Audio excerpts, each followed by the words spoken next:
Just খালি আমাৰ অলপ অফিচিয়েল কাম আছিল। আমাৰ প্ৰাইমাৰীসকলৰ লগত এটা সৌহাৰ্দ্যমূলক এটা আমি মুলাকাত কৰিলোঁ।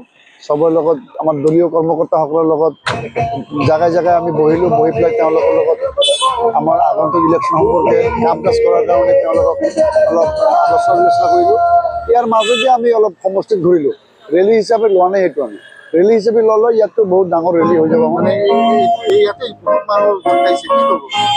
এতিয়া UPPL দলৰ প্ৰতি ফগ্ৰেগাম সমষ্টিৰ মানুহৰ যিটো আগ্ৰহ, আগন্তুক প্ৰমোদ বড়ো চাহাবক আকৌ BTRৰ চৰকাৰত তেখেতক মুৰব্বী হিচাপে যেনেকৈ বিচাৰিছে, মই ভাবোঁ এইবাৰ ফগ্ৰেগাম সমষ্টিত এইবাৰ ৰাইজে এনেকৈ ওলাই আহিব, ইয়াত কোনো বেলেগ প্ৰতিনিধিৰ কোনো চিন নাথাকিব।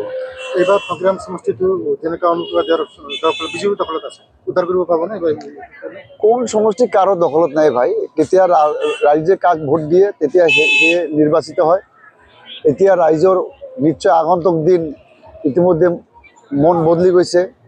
এইবাৰ প্ৰমোদ বড়ো চৰকাৰক আনাৰ ক্ষেত্ৰত সংখ্যাগৰিষ্ঠ সমষ্টি জিকাই লোৱাৰ ক্ষেত্ৰত এইবাৰ এটা বিশেষ স্থান ফগ্ৰেগাম সমষ্টিয়ে দখল কৰিব। কি মেছেজ দিব ৰাইজলৈ?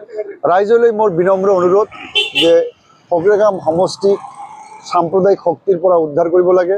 সকলো জাতি জনগোষ্ঠী ঐক্যবদ্ধ হৈ ফগ্ৰেগাম সমষ্টিত সকলো জাতি জনগোষ্ঠীৰ মাজত ঐক্য ভাতৃত্ব আৰু আগন্তুক দিন এই সমষ্টিখনত সকলোৱে মিলি পেলাই যাতে আমি প্ৰমোদ বড়ো চাহাবৰ নেতৃত্বত এটা ভাল এটা চৰকাৰ বনাব পাৰোঁ, এই ক্ষেত্ৰত সহযোগিতা কৰিবলৈ মই ৰাইজক অনুৰোধ জনাম।